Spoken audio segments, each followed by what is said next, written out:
Hello, good morning. Thank you for linking up with us again on Western Spring Television and Rave 91.7 FM Mandate 2023 studios. It's the day after the D-Day, the day after Nigerians voted, and results are trickling in. Results are being collated at the different levels. Some results have been officially announced, though many others have not been announced yet. But we're here for you to help you make a better sense, have an understanding of the entire process. So who won, who lost, how the election, how did it pan out yesterday?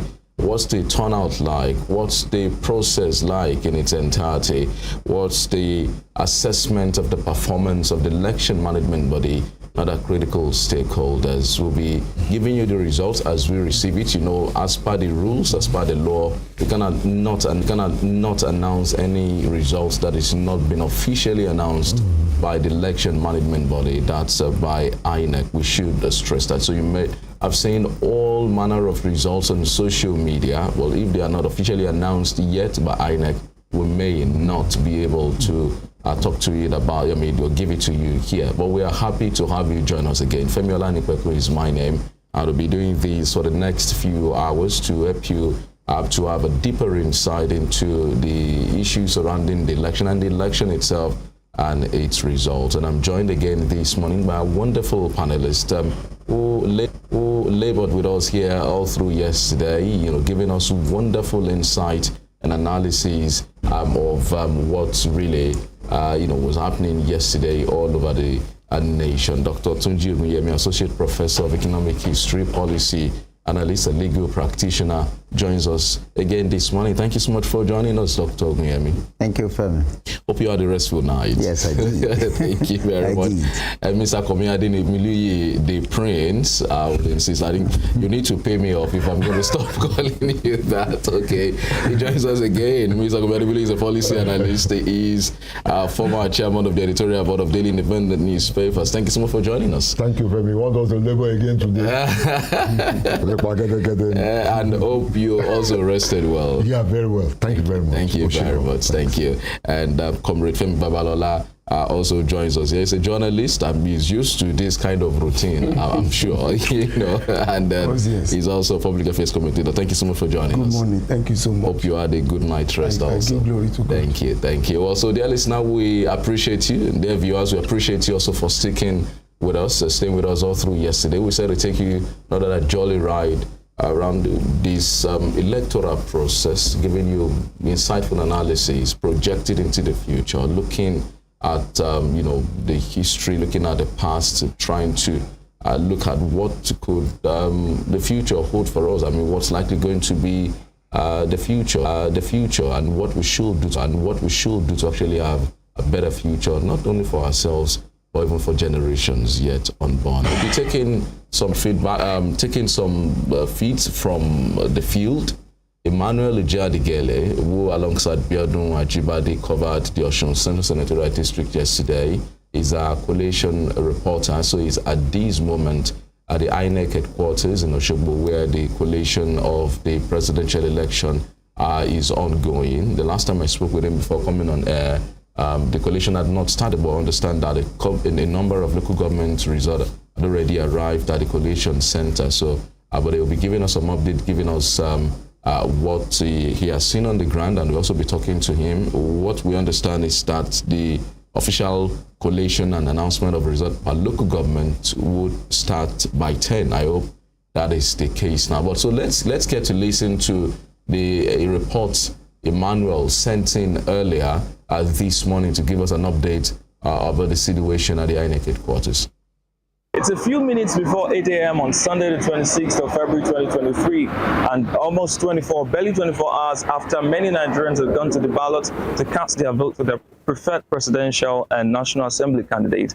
The activities have kick-started here at the headquarters of the Independent National Electoral Commission, INEC, here in Aberio, Osogbo, the Osun State capital. And you could see the potpourri of security officials here who have come to ensure that there is no breakdown of law and order. There's a combined team of the Nigerian Army, the Nigerian Police Force, and of course the NSCDC ambulance there. Results have been trickling in from different angles, from different local government areas. Some trucks have been bringing in those results, but you can see soldiers now, you can see them, and you can also see, if you look over there, see some officials of the Economic and Financial Crimes Commission, EFCC, who have also come to ensure that law and order and that vote buying, the cases of vote buying are reduced, especially here, maybe apart from voter inducement, party agent inducement that may occur in the course of the collation of the result. But everything is set for the declaration of the result. The results will be declared at the Olusegun Agbaje Media Center here in the Independent National Electoral Commission, INEC's headquarters in Osogbo, the Osun State capital. Do stay tuned as we bring you updates and events as they occur right here at the headquarters. All right, thank you very much, Emmanuel. Emmanuel sending in that report earlier today, giving us an insight. So, I mean, from what you're saying, all is said for the results to be announced, but I'm wondering, what's responsible for the delay? I felt that by now we should have, the announcement for the governorship election. I think as of Sunday morning, we knew the governor, was. So what's the delay this time? That tells me very clearly that again, INEC is erring on the side of caution. I knew you were going to say that. Yes, because there shouldn't have been any delay beyond 24 hours after the election began yesterday. But it's better late than never. We'll get it. But by 2 p.m. today, there won't be any excuses. That can be tenable. I like Dr. Oguyemi. He likes to give benefits of the doubt. Yeah, he's a lawyer now. And it's really good. Yeah. Okay. Yes. So, Mr. Ademiluye. Dr. Oguyemi, as always, has preempted me that they are erring on the side of caution. But you shouldn't get people to be too anxiety reading. I honestly think that with modern technology and that sort of thing, to be honest, it's something we have to work on going forward to 2027. I think by about 9 this morning, these results will have been declared. Okay. But we'll wait till 2 o'clock. Okay. A few hours. I think I want to talk on logistics too. It may be because of the distance and to some extent to avoid error of omission or commission. They want to dot their T and do every other details in order to avoid the unforeseen problem. So I think they are still very much all right. All right, so we'll be taking a live report from Emmanuel also to give us what the latest situation is from that end. But, doing an analysis of the entire process also now, what do you make of it really? From yesterday, and actually 3 of you. Yeah, generally speaking, there has not been, as far as Osun State is concerned, there has not been any major outbreak of violence. That's very important. We should not take this lightly. Second is that there has been any significant case reported with respect to vote buying.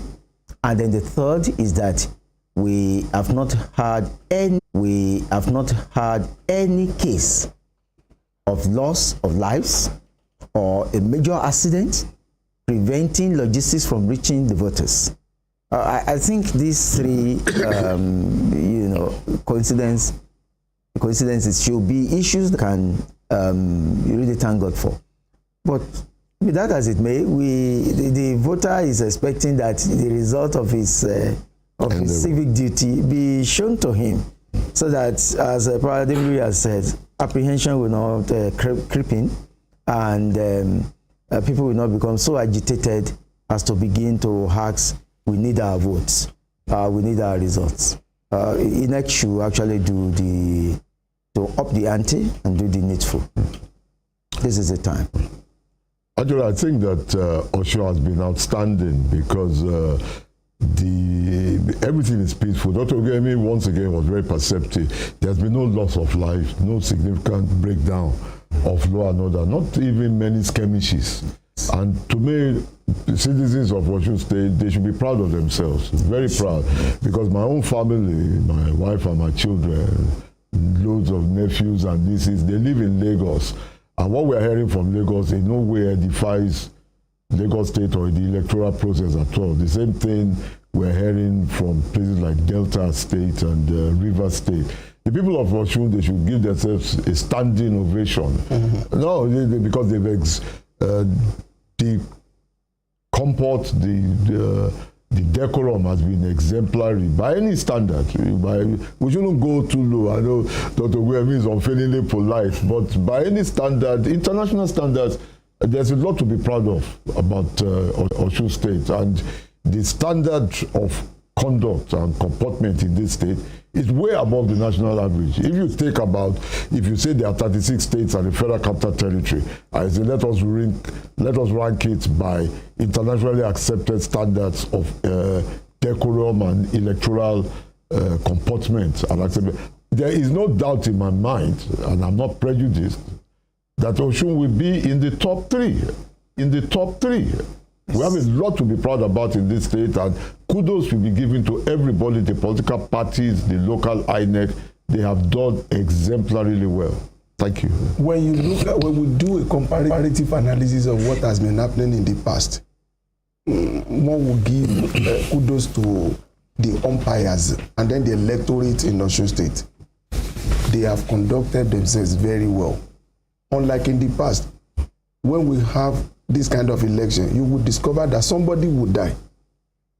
You just look at one local government, at least a life will be lost. But now, I think there is enough political education, and I discovered that our people, they are moving towards making Osun an utopia society, if I can use that word.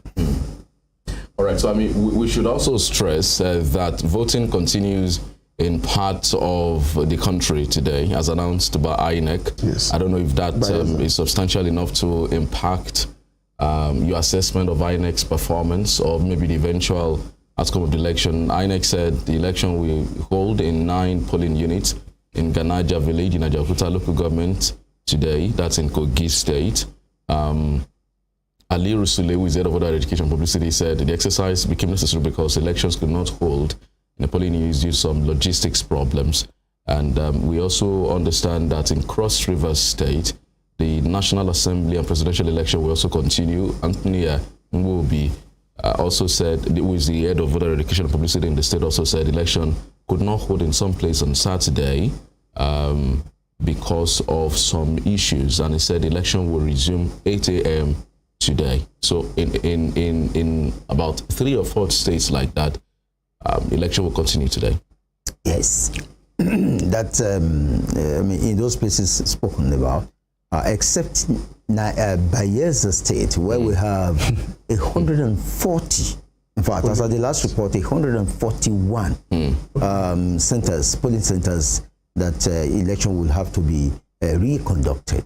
Apart from that, I think the statistics we have relative to what we already know is not significant enough to affect the outcome, whichever way it blows, to affect the outcome of the already cast votes. So it is not likely to impact negatively upon INEC declaring the result as soon as it is ready today or tomorrow. And then so the Resident Electoral Commission also in Kogi State, Harley Longpet, also threatened to cancel election result of crisis-ridden areas. He sounded that note of warning while reacting to the crisis that erupted in some local government areas yesterday. There are reports of interference of thugs in some polling units in Anyigba and Dekina in Kogi East and Mokwa in Kogi West, as well as part of Kogi Central, where voting materials are allegedly carted away by thugs. Mr. Dimilu. Well, yesterday, thank you again, Femi. Yesterday, when you were kind enough to ask us to take part, I was very upbeat. Even Gongo, even almost went over the top. But as things started unfolding, both when towards the latter part of the day and when I got back to where we were put up, I'm beginning to have second thoughts. Yesterday, I think I would have given both INEC and to a much lesser extent the political class in Nigeria a very good in language that the people have a very good second class lower. But as I began to look at reports coming in, phone calls to friends, relatives, classmates, the conduct of this election is very patchy. Osun State was outstanding, not because we live here, but because the empirical evidence is there, follows. But when I look at what is happening, you just mentioned Kogi now. How can you, in the year of the Lord 2023, have a state in Nigeria, the biggest country in Black Africa, in which there are going to be 140 polling units in contention? We've got the reports I got from an in-law, a medical doctor, he's not a politician, who lives in Kogi, has his own medical facility, doing very well, you know. And he told me that what has gone on in Kogi, I wouldn't have known, seen in this way. He said it's a disgrace. He told me, he said even himself, he feels threatened. And the guy's not a politician, never beheld, you know, that he's running his medical facility, that he's worried about his staff, his nurses, his fellow doctors and stuff, that he's even thinking, you can see how bad the situation in Kogi is. This is a very honorable person. He's telling me that he is thinking of discharging, if it is possible within their professional ethics, about 11 patients in his hospital. In his hospital, because he's feeling threatened. I'm not going to name the town he's in, but obviously, from what he says, and he's a dispassionate person, sorry, but he's just a medical doctor, very good one, that the situation in Kogi, that is so broken down, so bad, the reign of thugs, non-state actors, the beating up of people, for that sealing off whole streets. I think we have to have a deep reflection in this country. Yesterday, I would have even given these people a little 2-1, lower end of 2-1. But also they've ended with pass or third class. I think the best I can give, I'm sorry it's an unpopular view, the best I can give both INEC and the political establishment is a third class honors now. Because the more you are saying, we all thought, starting from a low base, that we've passed this stage. It is unfortunate, and maybe it's because Osun is so peaceful, so relaxed and laid back, so exemplary.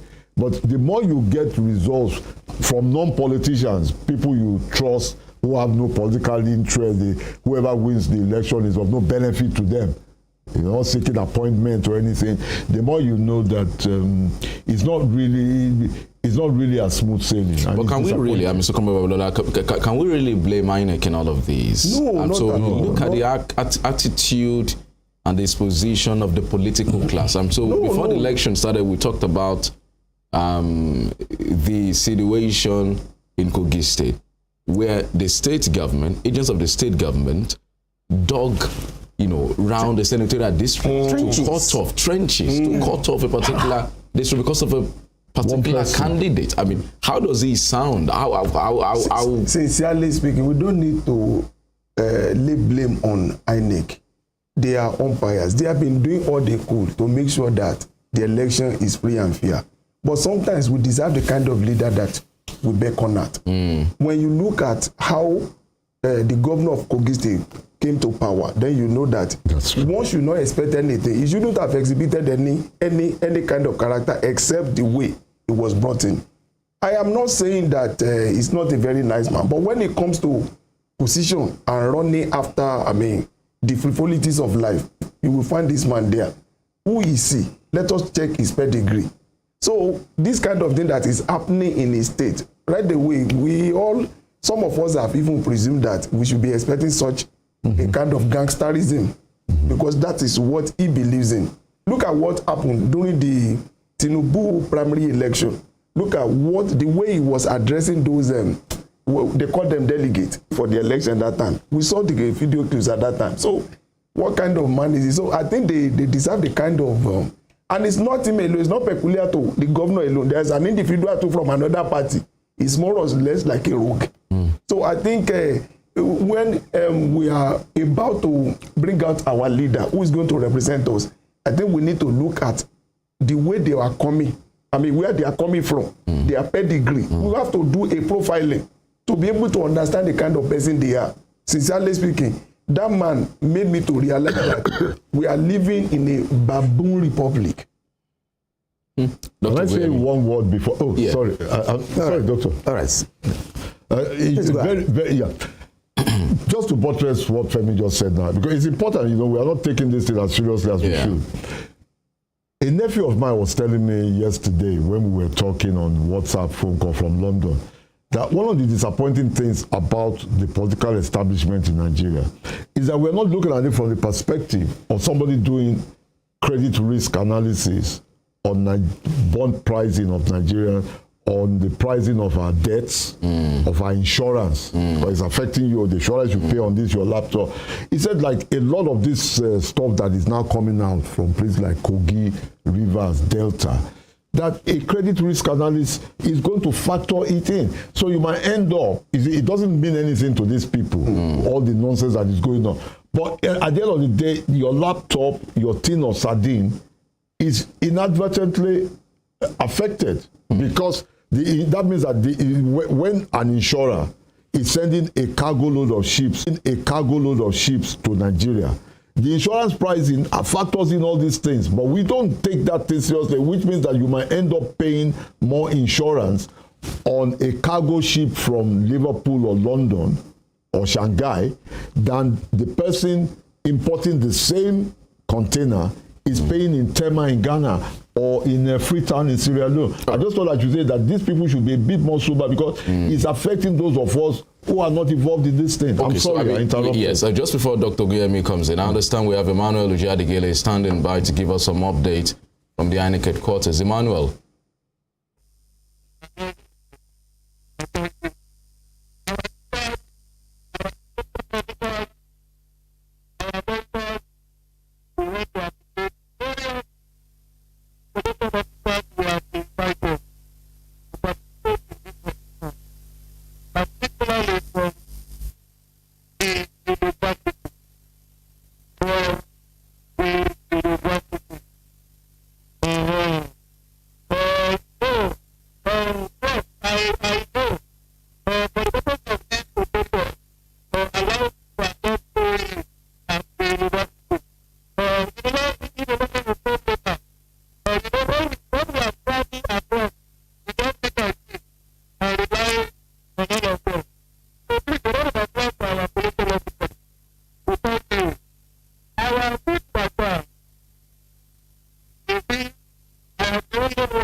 That is what you have seen.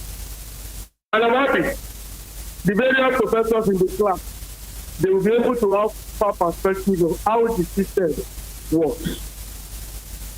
So it's a very good experience for us.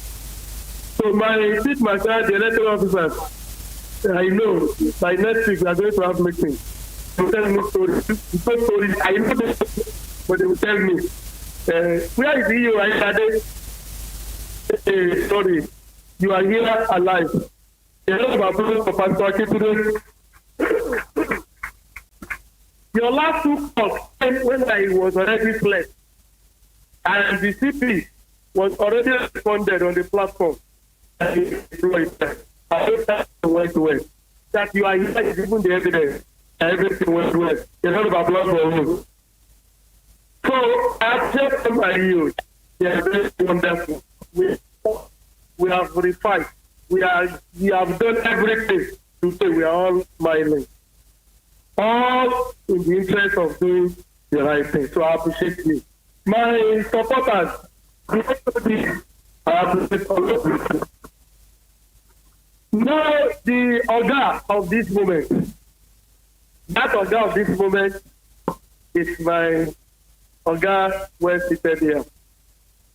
The VC has been here since the day she arrived. So don't start calculating. Because they have been looking for her. They have been looking for her. One of my former, dean, now a vice chancellor of my one university. Immediately he arrived at the state I posted him to. He called me, Mutiu, I said, Prof, what happened now? He said, Governor said I have to come. So come and do what? In that state. So those are at various levels, people can tell his own experience. Madam, she said, don't mind me, I'm just going to do test. He's going to do this job. Because there is nothing anybody can do for us to better the process except by ourselves. All of us, you have taken care of your corner. EO, your corner. Collection officers, your corner. This is my own corner. And the vice chancellor is doing his own corner now. If you have forgotten, there were 2 professors in a particular state. At senatorial election, single-handedly, they altered the entire result. They landed in game. So, once again, let us give ourselves a very thunderous round of applause for the good job we have done. Those who are predicting, they did not predict this kind of atmosphere for us in Osun State. They did not. In fact, they called me, they said, we know you don't have gubernatorial election, but it's going to be fire for fire. But look at everything went. Just pockets of, irregularities here and there. And the whole thing went. So I want to welcome you all. I've been the representative of the Economic and Financial Crimes Commission. Can we give them a round of applause, please? You are most welcome. I know as a fact that I don't know, don't let me say I know as a fact because they could have.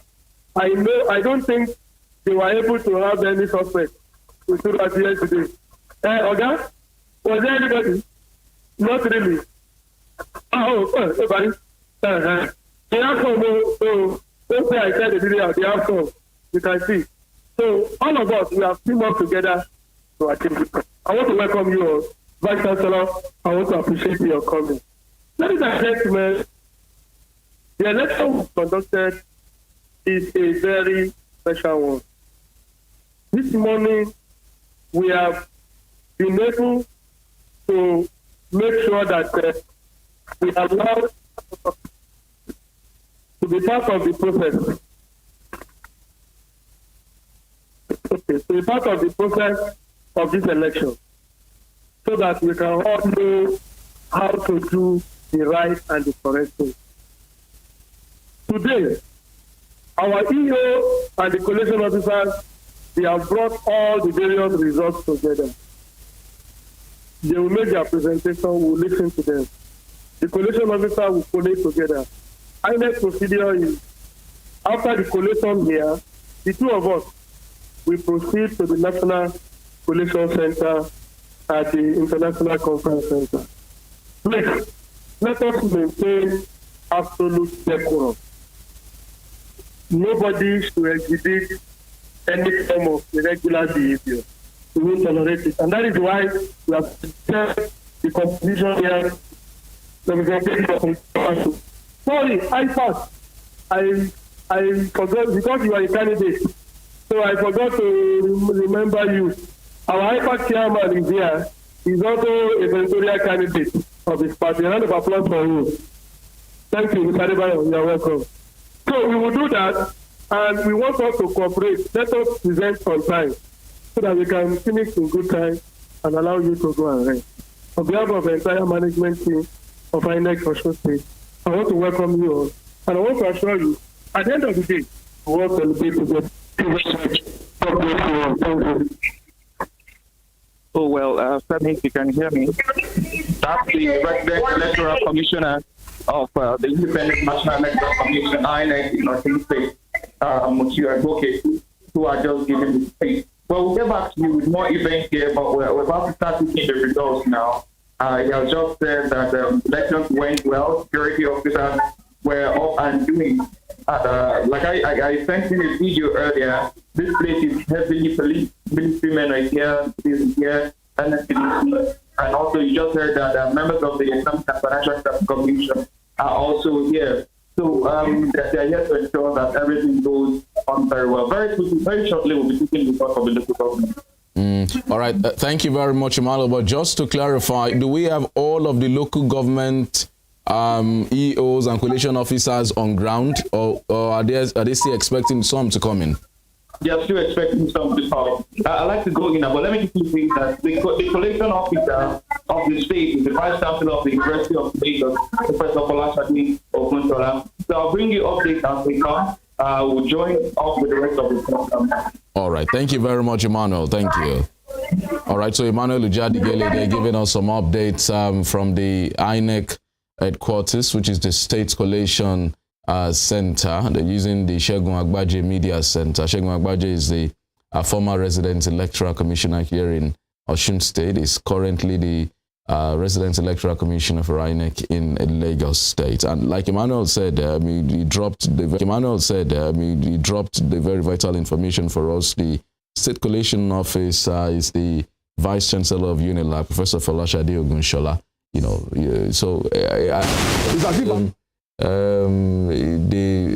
Atahiru, the former INEC chairman, who introduced academics, into the collation and management of election in Nigeria. Yeah, Professor Atahiru Jega, who incidentally also was a president of the Academic Staff Union of Universities at the time, and introduced academics. That's actually one of the town-down relationship trajectory that the Nigerian academia has keyed into. Academia, yes, there can be one or two people who have not behaved well, but the truth of the matter is that Nigeria's academia is a pool of talents and a pool of high resource persons, high net worth individuals that the country must always mobilize for its national development. In Senate times, you would have heard that even presidential debates are to be organized and done in the Department of Political Science of a university. On the campuses? On the campuses, not in media houses. And then the media will come and cover it there, so that the students, undergraduate, postgraduate, can learn from the feet of the masters. And that will be part of course, it will be graded. It will be part of their courses with respect to political participation and education. But let's leave that. I think what is important for us now is that in Nigeria, it is important. Mr. Babalola said this, and I cannot let it pass without a comment. See, the temperament of a leader matters. You see a governor who goes on here abusing, calling his colleagues names, or a governor who will go and dig trenches round the major roads leading to his opponent's household or opponent's electoral district. That kind of a brigandage. That's not good enough. And you see a governor doing that. So the temperament, the psychological makeup of leaders have become very important now, if we must. Unfortunately, Nigerian electorates have not become that discriminatory as to begin to look at temperament as a basis of selecting their leaders. They will rather select their leaders, at least for now, on the basis of, it is the senatorial district's turn. It is senatorial my district A, my tribesman, someone from my religion, or your people have done it 10 times, then my own should also come in there. I think those primordial sentiments may not be very helpful in the long run. But for now, Nigeria has its own political character. But included in that character, what we need to include in that character now is an assay, a kind of a profiling of the temperament of our leaders. And it is not disgraceful, really, when the governor goes in the streets and begin to physically assault people. Verbal assault. You realize it was in the media of a particular governor directly pointing at a traditional ruler in the southern part, in the south, and telling you shut up, don't shake your head, don't do this, to a traditional ruler. I mean, you dare not do that, in some climes here in this country. No human being, no governor can do that to the Ooni of Ife. It is impossible.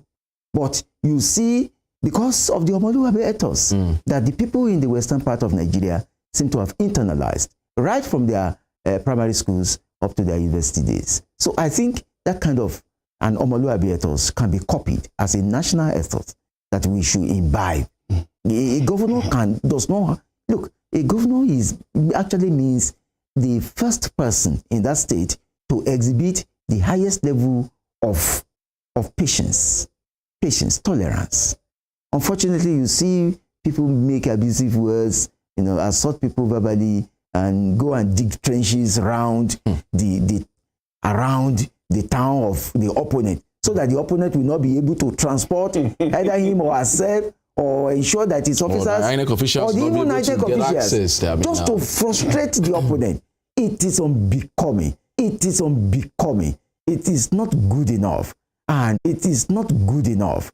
And we had better change from that. Okay, so I mean, I think the conversation should dovetail into a leadership recruitment process. Exactly. But just before that, I've had people also offer excuses on behalf of these people, and they say, I mean, they are first of all humans, and they say, I've had citizens, some says, I like him like that. He's an action man, and that's what we like. But we've seen some of those characters now going to the extreme. I mean, in Kogi State, that is like Dr. said, unbecoming, ridiculous, I mean, whatever word you like to use for it. In Rivers State, the build up to this election has been extremely violent, such that the candidate of the PDP could not campaign in Rivers. Yes. At the time, the party was denied the use of the stadium facility before it was rescinded. Yes. Known supporters of the candidates of the party, their houses were bombed. Yes. That's same for the APC, candidates. And even just a few days to the election, again, we had a media house. I wonder how the organization, a TV and a radio station, was bombed. So people put out of job, people injured, millions of naira down the drain.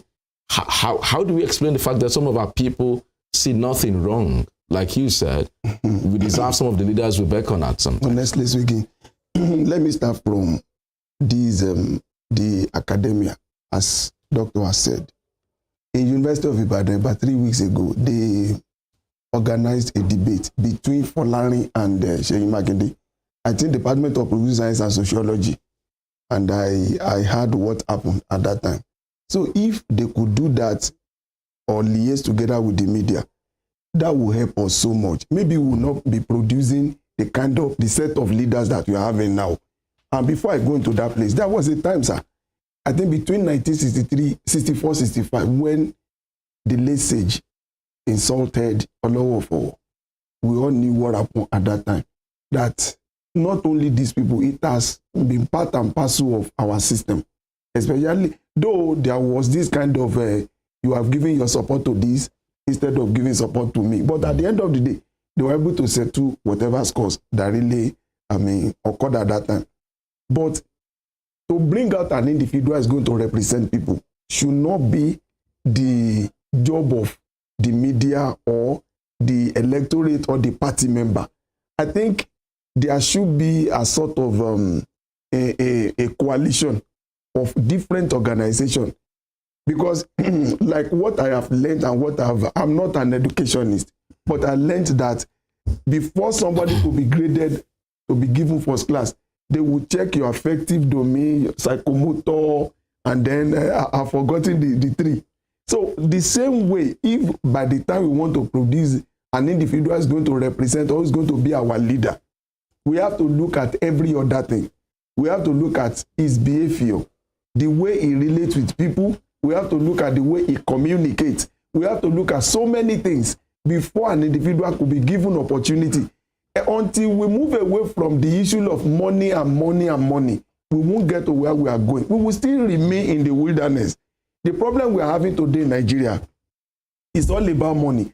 The moment you are able to brag with a little bit of millions, people will give you ticket, and at the end of the day, you will represent yourself and not the people. So for us to do a selection, I think it should be properly duty of the civil society organization and every other interested group.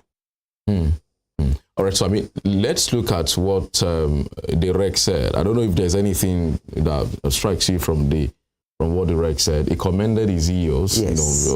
Akin to saying like maybe they just passed through, some tough situation and said they should be commended. Yes, I mean, the REC, the statement of the REC there actually agrees with us here in the studio that Osun has done well, and that regardless of the word the naysayers said, we have put this through, and we have done it spectacularly well here in Osun State, and that we are actually a shining example onto other states. So I think the REC has said what is right, and it is not only that, but that it has gone without any major incident.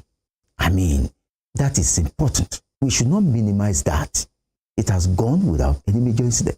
And that was contrary to the prediction that Osun will be very, very tumultuous. Osun will be very, very violent, before this time. But here we are. We have done well. Pull it through, and we can say, yeah, we are. Comrade Babalola, I mean, so from what the REC said, is there anything that strikes you there? Well, 70%. Let me give Osun 70% because there are still pockets of this violence in Elisha, in Borikwe local government, as we had it yesterday. I am looking, and we are not going to find any of such. But let us look at Aboke Utok Mutiu. I know him very well when he was at Oyo State. So I think he was doing a very comparative analysis of where he was coming from. That is Oyo State and Osun State presently. In Osun, I think Osun State, except some area, we are a peaceful people here. We love each other. We believe that at the end of every election, we are still going to come back to one room. We are living in one room in Osun State. So what he has seen, he will still see more of such, because I know we love each other. We are always, this communalism, we believe in it so much in Osun State. So, and I believe that from what he has said, we will improve the more through the use of media like this. Okay, so we talked earlier on about the attitude and disposition of some of our political leaders. We talked about what's happened in Kogi and the others in Rivers, where people in power abuse their offices to oppress citizens and maybe opponents. Yes. And so we should look at the leadership recruitment process, Mr. Demiloye. It's very I'm sorry. Is it not time that perhaps you do a critique for leadership recruitment process? I don't think, how flawed is it, or do we even have a process really for recruiting leaders in Nigeria? You see, the thing is that you cannot separate what is going on in this country, disgracefully in many places, with the political economy you have created. If you go back in time, right to say the time of the West African Student Union, in the 1930s, 1940s, people went through a socialization period in which they were involved in WASU in London. Everybody Kwame Nkrumah, Obafemi Awolowo, everybody that Akintola, they were all involved in the activities, and it was a socialization process. If, for example, you want to know who is going to be Prime Minister of the United Kingdom in, say, about 25 years' time, you should just go to these summer boot camps organized by the National Organization of Labour Students or the Federation of Conservative Students or the Young Liberals. You will see 13, 14-year-olds. They are addressed by former ministers as to what a budget is, how you implement a budget, why do you need a budget. These are 13, 14-year-olds. They've taken over somewhere like St. Charles Grammar School or Oduduwa College in Ife or wherever. And they spend about 2 weeks there, 13, 14-year-olds. When these people now become, the best example I give is someone like Miriam Black. Miriam Black was elected as a member of the House of Commons, equivalent of Federal House of Representatives. At the age of 19, she was finishing her final papers at the University of Glasgow and contesting for election on the same day. But if he was Nigerian now, if they elect a 19-year-old from Osun State University, or you say, this person is young. But the important thing about Miriam Black is that she was involved in politics from the age of 13. She had been distributing handbills for the Scottish Nationalist Party at the age of 13. So when she became a member of parliament at the age of 19, she was already a veteran. Somebody like John F. Kennedy founded the Students for a Democratic Society at the age of 18 years old as an undergraduate at Harvard. These people you are talking about, they are not politicians. Let's get that straight. You are making a fundamental error, not you as a person. These people are, in parentheses, a misconception of politics because there is no economic activity in Nigeria. Politics is a vocation, not a career. And what you now have in this country today, what you now have in this country today is that, like I keep saying, if you had 10,000 factories, you get what I mean, in Nigeria in the last 12 years, if you had continued to build up on a time when Nigerian textile mills in Oba-Akran, see, I remember the figure as if I'm doing an exam. Nigerian textile mills in Oba-Akran, they had 3 shifts, 24 hours a day, total employment 16,400 workers. If you had continued on this, look, a lot of these people that you call politicians, they're in politics because of limited or hardly existing economic activities. You must start from the base of political socialization. You must start from the base of having real political parties. When you say a political party in Nigeria has a youth wing, that youth wing is based on Togri. When you say that the political party, even in the First Republic, had a youth wing, it was based on political socialization or developing a cadre of youths who are going to be developed and groomed to eventually replace the leadership. You get what I'm saying? So what we now have is that, you see, when you call somebody a politician in Nigeria, you are confusing issues. You get what I mean? The guy is in what this thing you call politics because he has no alternative now. But should politics be a profession? It's a vocation. What is not a profession? You get what I mean? I still remember basically, and I was a little kid, growing up in a political household. When the coup d'etat came in 1966, all the people that were your parents' friends who were politicians, they went back to what they were doing before. These were ministers, H.O. Davis, all these people. They went back to to their law practice. This one went back to his medical career. That one was a teacher before. He had entered politics from maybe Lesha Grammar School or Christ School, Ado-Ekiti. He went back to teaching in a secondary school. And these were former ministers who went back. So, their lives did not crash because they exceeded public service. Because this was a public service, this was a temporary interruption. Yes. It's like me working at Obafemi and then taking a leave of absence. Yes. I said, head of the department, please, I have this opportunity. Give me 3 years leave of absence. 3 years, take 2.5 years. That is normal all over the world. It is in Nigeria that this politics is a full-time thing. Yes, it's a profession. I have a divergent view. Please go on. You are from a constituency, you are from a local government. Or let me put it this way. If you check the dictionary, you will see that politics is a career. Even in the Senate clan. And I'm going to bring it this way. You are in a constituency. You are given opportunity to be the councillor this very 4 year. Then the next one will appoint you as a supervisory councillor. Then the following year, you become the secretary to the local government. Then later you become the chair. Today, the individual I'm talking about has won election in the state. I'm coming, sir. That is not politics. That is a patron client. No, I'm not going to won election. You are demeaning the meaning of politics. I'm not going to agree with that.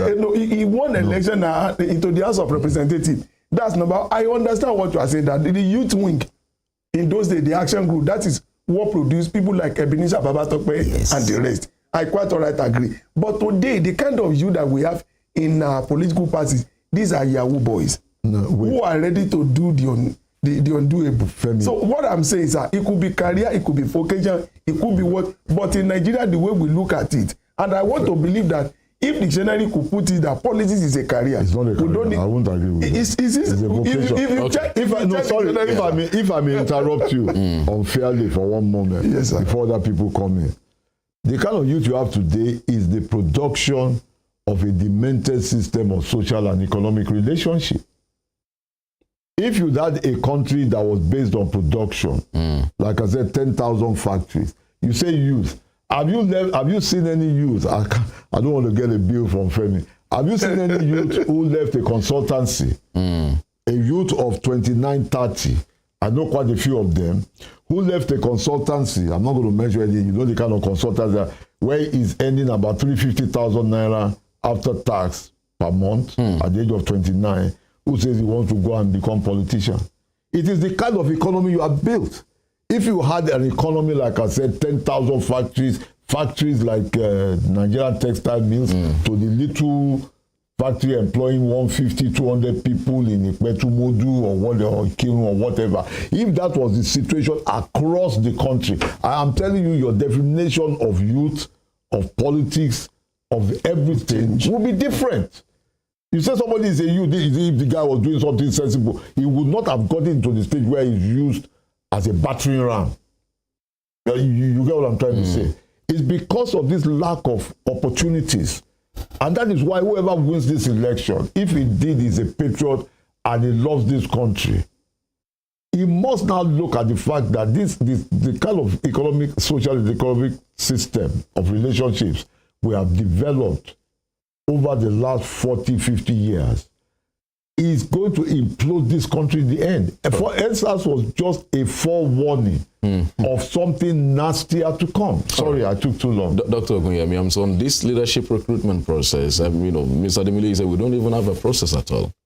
That they don't recruit him. I'm sure Ademile said that because of the general statement that the economic foundation of any society conditions its politics. If you look at it, the materialist interpretation of history is that you are as good a leader as your economic foundations. In other words, if you are very poor and you don't even have a job, your conception and perception of politics will be for belly full, that your belly be full. You will be thinking that politics is to be able to acquire that which you materially have lacked as a result of your incapacity to get a job. Whereas politics is service. It's actually a service. I agree absolutely that it is a vocation and not a career. See, you hardly train to become politician, but you get all manners of training as a leader. And since politicians serve as leaders in different fields, where do they get their training? The system of training in Nigeria isolates basic issues in leadership: honesty, accountability, capacity to work with people without having to flare up, organizational skill, whether material or human, and empathy. These are employability skills that are significantly lacking today in Nigerian schools. See, the recruitment process that we had before now, that Padre has just mentioned, was actually based upon the Omoluabi ethos amongst the Yoruba. It was based upon it. And therefore, it took a village to bring up a child. No child was ever a product of only his parents. It took a village. Your school, whether Boy Scout or Girls Guild, whether you were part of youth wing, being Topsy, Ebenezer Babatokwe, now a very senior Nigerian now. We grew through that system. MC Agilushiku was from that system. Yes. Philip Emeadi grew from that system. Odinamadu Oyibo grew from that system. I dare say that even Samuel Festus Okotiebo grew up from that system. Not to talk of the likes of Richard Akingide and A.M.A. Akinloye. These were people who passed through, very tortuous process of training before they got leadership. Leadership was not for our third level. It was for the best of the best. Even check out recruitment or admission to universities. If you were not the best of the best, scoring like aggregate 6, first division student, you couldn't get admission to universities. It was not an all-common affair in those days. But today, we have totalized it. If we take 200 students from Ondo State, there must be 200 equivalent students from Borno State, whether they have the qualification or not. In fact, there was a time when a particular university in the north, I will not mention the name, was using e-JAMB, that is those who couldn't pass GWAEC, as a basis of admitting them. Someone will be admitted into a university program and he has not yet made his mathematics, he has not passed his English, and they will tell you he will pass it in the course of him being a university undergraduate. I mean, these were very popular in some parts of this country. And you now bring that person into the system. You have ridiculed and devalued the leadership system. I think it is very critical that we will fall back on our culture and our history as foundations for training our leaders. Well, I mean, so we'll come back to that, but understand that we're expecting to be joined by Bukola Idowu. He's the Executive Director of Kimpact Development Initiative. He'll be joining us from Abuja shortly when he connects with us, so that he leads a fairly large team of observers across the country, getting his own analysis and assessment of the process so far. He's been in several meetings with the INEC chairman also since yesterday, some of the briefings that the INEC chairman had at the International Conference Center, which is the National Collation Center. But, you made reference, to what obtained in the past and some of the other experiences, outside of the country. At what point did things just, because it appears that, as they say in Yoruba, we use yesterday to compare today and to say, actually, yesterday was actually better. Oh, yes. Yes. So, I mean, at what point did things get so nosedive that then went down south like that? Military rule, military intervention. But the military also said it was because of the mismanagement of the state by the politicians that they came in. And thank God we have the history. Propaganda. We have the history now. Now, it is so clear now when you compare in terms of the institution of the bad culture of corruption. The military brought it. In fact, they turned it into statecraft to the extent that some ministry departments and agencies, if they wanted their budget to be included substantially in the federal budget, they will need to bribe and pay money, illegal money really, to some government officials in the presidency, particularly in the times of General Bashir, to be able to include their budget, their proposals in the budget. It was that bad, to the extent that the Federal Office of Statistics then, it has now been merged into the National Data Bank, now called National Bureau of Statistics, reported that in every material particular, anything concerning fiscal accountability, the government of the president, the General Ibrahim Babangida, was all. And this report was brought out when General Babangida was still president. So it was not as if the Federal Office of Statistics then was talking, out of nothing. See, the problem with us is that once we begin to say that might is right, then we remove all access to power that has to do with honor, integrity, and the virtuous. The virtuous man is a man who, whether you are watching him, you are trying to police him or not, is self-driven to do what is right. That's the virtuous man. He doesn't need to be forced to do what is right. He will be self-driven to do the right thing. The military removed that, and they turned it into a supervisory system. So when you are supervised, yes, you will behave well. But when you are not under supervision, you misbehave. It's as simple as that. So military rule removed the different catches, the different safety valves that we had in our social system to permit for correction, especially self-correction, and to behave well. They removed them. For example, in fact, they thought that by bringing war against this indiscipline, they will be able to force Nigerians to behave well. It doesn't happen that way. It's a function of training from the family, from the schools, from the society, to be able to behave correctly. It's not a function of policy. Another thing I want to add with it is that we do not have politics of ideology here. People believe that when you have opportunity, you can just move from one party to the other without making a recourse to the kind of ideology that you believe in. I agree that under dialectical materialism, thesis, antithesis, and synthesis, everything, they are all there. But in this part of the world, we are not really defining what we really need. The only thing that is so important to us is the Commonwealth. If actually we have politics of ideology, the political party that has an ideology, we will not be moving from reactionary to another place, moving from one place to the other without, looking inward into our system, what we have been brought up with. Well, Mr. Demilu, so I was on. I was talking to the other time about at what point did we miss it? And the doctor said during the military era. Remember that, and you said that we should not fall for propaganda, but they said even during politicians' time in the early 60s, and there was also 10%ers, 10%, and all of that. Nobody's been there. Nobody's denying that, right? But like I refer to the study by Sotnam Lotte, which I think everybody should get. Because if you look at it, India and Pakistan had independence within 24 hours. India was sensible enough or lucky enough not to have had one military coup. In Pakistan has had about a dozen. Who has done better? Now, to me, there will always be problems, especially in a democracy in transition. But this does not justify the coup d'etat of 1966. Because you see, the key point that we are facing with today, the nonsense that is going on in a lot of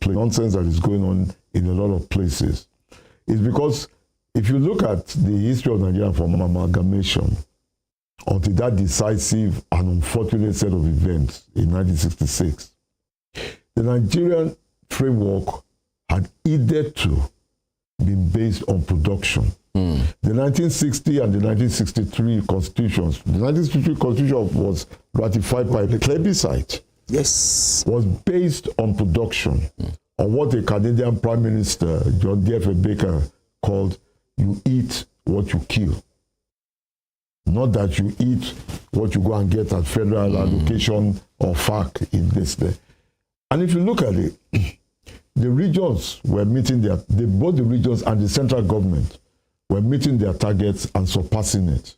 If you look at the Kainji Dam, for example, the Kainji Dam was built ahead of schedule. The contingency funds for the Kainji Dam was returned to the Exchequer, to the Federal Treasury, intact.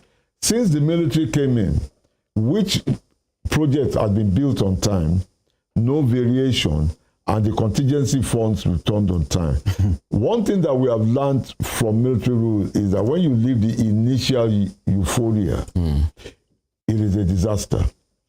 If it is possible to ask people like Dr. Ogunyemi, I would like to get some economic historians and econometricians and work out that what if that oil boom had occurred within the framework of the 1963 Republican Constitution. Sorry, Mr. Demilu, I'm sorry. I'd like you to hold up for a moment. We're going to take a short break now.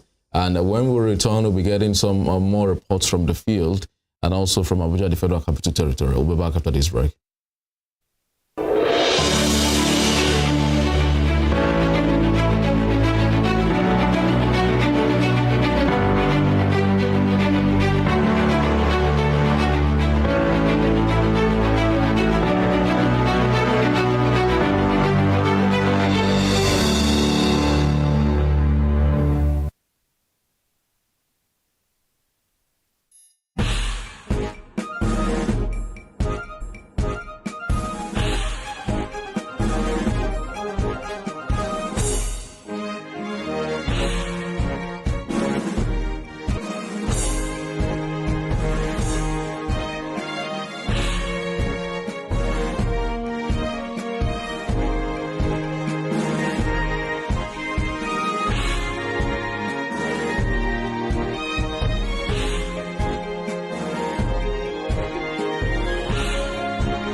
Western Spring Television.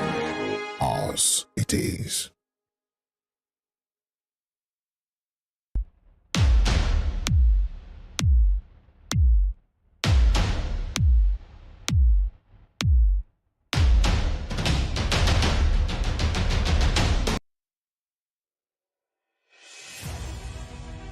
Can you imagine the feeling when you get your news as the break with facts and clarity?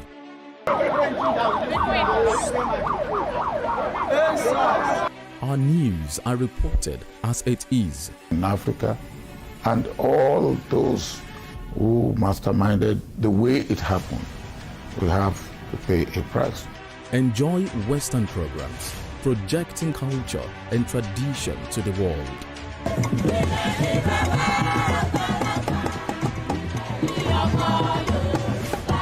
Brought to you as the break and recapped every hour for your update.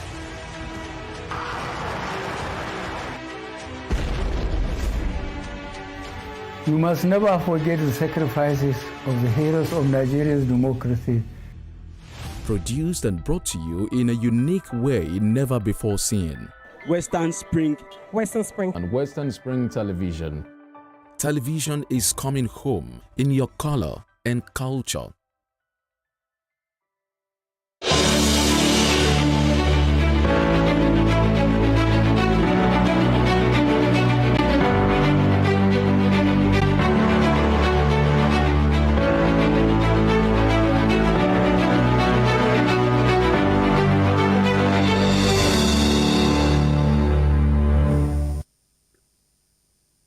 All right, thank you so much for staying with us. It's still Western Spring Television and Rave 91.7 FM coverage of the 2023 general elections.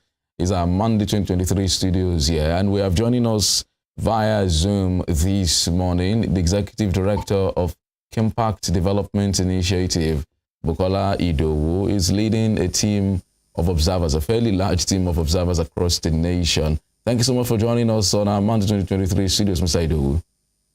Thank you so much for having me. Good to be here. Thank you. I mean, I know that you're also pressed for time. It's been a very crazy 24 hours for you as usual, but I know you're also used to it. But let's just run through how the process went yesterday. What's your assessment of the election, how it went yesterday and up to this moment?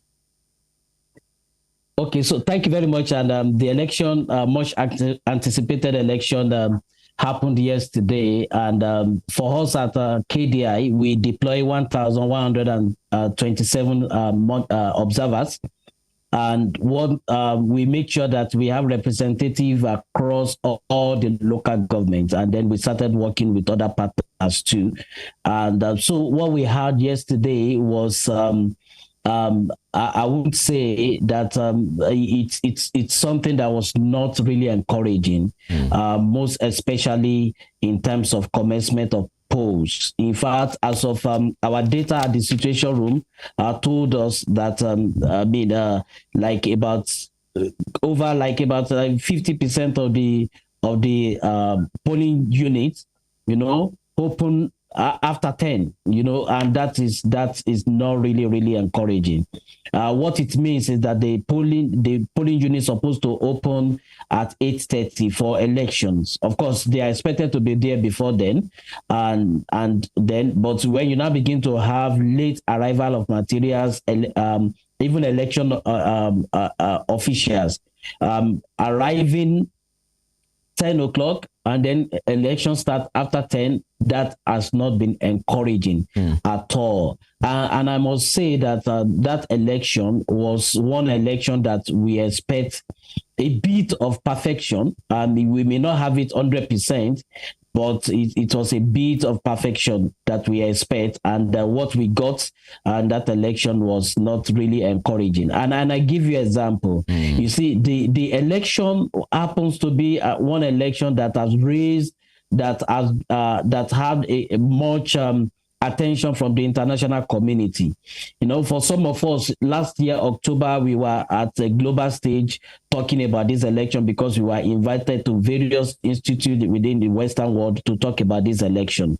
And then when you now look at in the last 3 weeks, the caliber of international community that have come into the country, past ex-president and a whole lot of them, organization, international bodies coming to the country to observe the election because they were expecting, a near perfect election, and so that it could be like an encouragement to other African countries. Why did I say that? Because we have issues of coup that have been happening in military coup that have been happening in Africa, in some of the countries in Africa. So we expect that this is going to be like an encouragement. And then having this, it was not what really encouraging. So what are the things we really observe? Late commencement of polls, late arrival of materials, and then in some places, logistic issues. And most of these things, you have logistic issues that you don't even have vehicle to convey materials and the ad hoc staff. And then you also have a situation where you have missing sensitive materials in polling units. For instance, there is a polling unit in Lugbe here in Abuja that election was concluded, and then you will not find out that there was no result sheet to write the results. And then the citizen in that particular place, they said, no, you are not living here. And then we all stay here until result sheets, are here. And these are the kind of, not justifiable reasons. There is no justification for this type of errors that we have. Of course, we also have cases of insecurity, electoral violence, and that we have also seen in this election. However, it is also good to note that we saw people coming out. It is too early to talk about the voter turnout now, but we saw people coming out. And one thing we saw there again is the resilience of the people. I was still in the studio analyzing the election till 5 a.m. yesterday. And yet we are also linking, and we saw places in Abuja here where we are voting, they are still counting and sorting as of 5 a.m. So, and people stayed, and when they were counting. Sorry, 5 a.m. Sunday morning. Mr. Edo, sorry for cutting in. 5 a.m. Sunday morning? I am talking about 5 a.m. Sunday morning, maybe like about 5 hours or 4 hours ago. Oh my goodness. And that's what I'm talking about. I'm talking about a polling unit in Lugbe. I think polling unit 019 or thereabouts. I can't really place but it's in Lugbe. And then they were counting, they were still sorting as of 5 a.m. And that is what we have in some other instances. Of course, most of the things happened that we witnessed in the election yesterday. For us, it's not new because there are things we have raised concern about, and then we have called attention of the election management body and the security agency too. And some other civil society partners too. We've called their attention to some of these things. However, it still happened, and then I think it is time now to have serious conversation. And so, maybe I don't know if it would be fair to do this, to ask you to do a comparison. You've been observing elections, in this country for some time, but our last one was 2019. With what you've seen so far as of now, would you say we regressed or we progressed? There's no progress. You can't say there's progress. In 2019, and I keep saying this, we shifted election in 2011. We shifted election in 2015. We shifted election in 2019. And in our report, we said, look, those indices that made us to shift the election date are still here with us. Logistics, because in 2011, you started using the NURTW. And then so logistics might likely be an issue. Then in 2015, it was not logistic issue. It was purely insecurity issue. And then what we did the election was shifted because you want to clear Boko Haram stronghold so that people can go out to vote. Now, insecurity has taken a new dimension where all the 6 geopolitical zones have their peculiarity around insecurity. So that indice is still with us. In 2019, it was also a case of logistics and late arrival of materials because you produce outside the country. But this time around, you produce right here in the country. We still have some of these issues. And I can tell you, in some instances, the sensitive materials got to some state on Friday of the election. So And these are the materials you produce within the country, not like 2019 where you produce outside the country, you know. And this is what we have. So how will you now say that? Okay, and I give you an example. While I rode yesterday within Abuja, you know, you have polling units. You have polling units that is right in front of old CBN office. Now that place to INEC office, I'm telling you, is just like a stone throw. Yet this particular polling unit commenced election late. How do you explain that? Just right in front of your nose there. Now I was at Guzo. I mean, they call the place Guzo, in front of defense headquarters. You know, defense headquarters, and then not very far from you have Radio Nigeria and the international press, international conference center. Now, these are just within Abuja, the city, you know, and what it means is that you still have late arrival of materials there. Then what now happened to in some places that are not where you have difficult terrains? Of course, I know in some places in Southwest, they started early. And again, and it's also good to let you know that while we were doing the mapping and the reports were coming in, you have more of the late commencement of election and late arrival of material, most especially in the South and Southeast. More rampant. I'm not saying it was not spread, but you have that report more within that particular region. And that alone is not really also good for us, because you can actually term that as, oh, do you want to suppress votes in those particular places? Do you want to, and most of when you start election late, it has implication. Some people might have to turn back and say, look, I can't stay throughout. And that is why we applaud the resilience of the citizens to still stay and say, look, we must vote today. In fact, in a particular place, why everybody have been waiting around 11. They have been waiting, they sat down, they have been waiting. So, and then when a particular vehicle came, it was a media organization that came, you know, and people thought it was an INEC people, but when they discovered that it was a media organization, do you know what they did?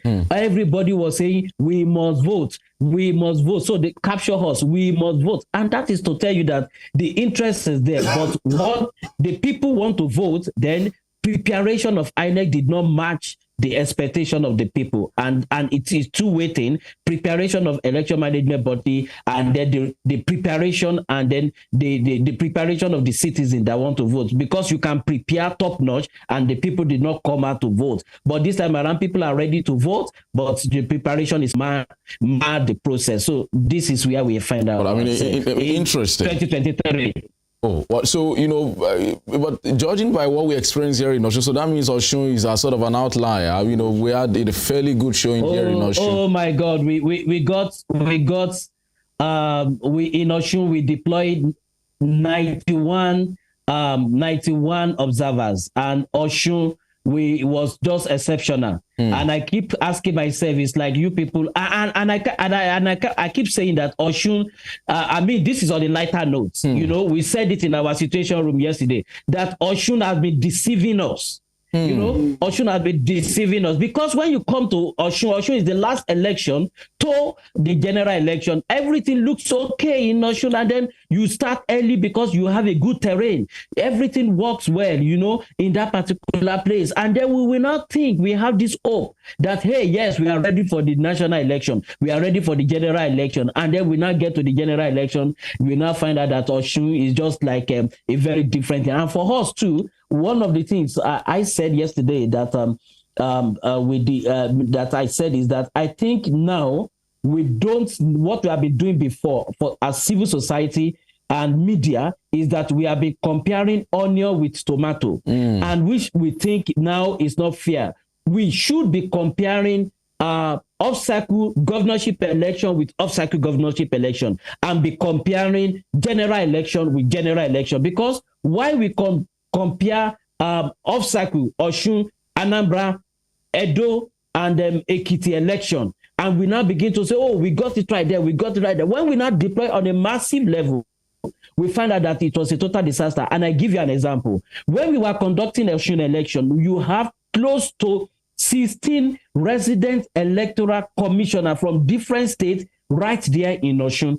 You have up to 5 national commissioners right there in Osun. From neighboring states, the security agency also reinforce and bring in about 20,000 security agencies in Osun. Now, where you don't even have enough, you have to go and get more COP members from neighboring states to come and conduct election in Osun. Why will it not be successful? Why will it not be successful? But now at the national level, those REC that came to assist us in Osun are also bothered about their own state. Now, these states, where you got security agencies from, election is also going on there. Not governorship alone, House of Rep, Senate, State House of Assembly. They are going on simultaneously. So you now begin to see lapses open up. Because we have been deployed. For instance, in Anambra, we had heavy deployment. And then you now find out that on the election day,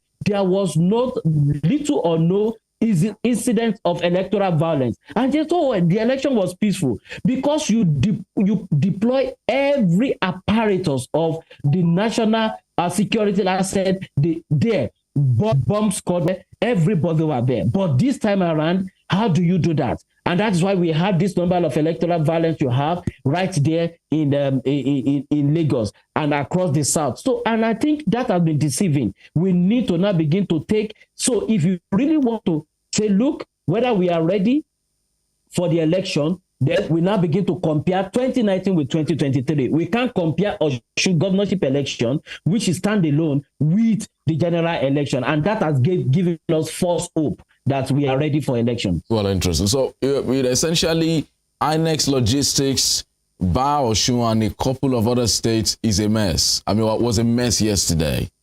I'm telling you, it was just check it. I mean, people were still voting till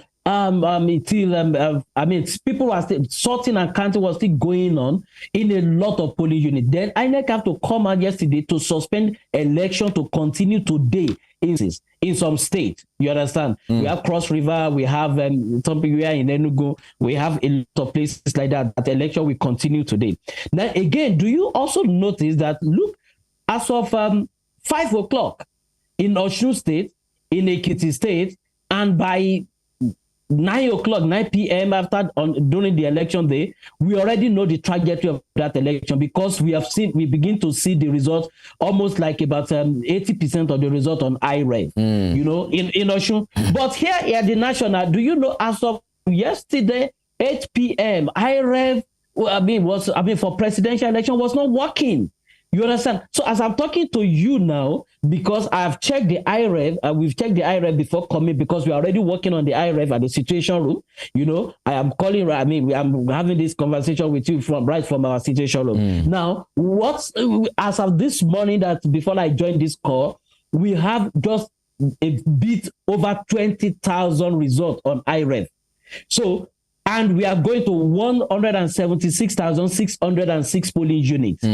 So, and that is so, but when you compare Osun, 9:15, by 9, by 10, we should know where we are going. As a matter of fact, maybe at 12 or 1 a.m., Ekiti election has already been declared, or thereabout, or around early on Sunday morning, Ekiti election has already been declared. But this one, in fact, maybe our projection, maybe we are likely going to have result declared maybe by Wednesday.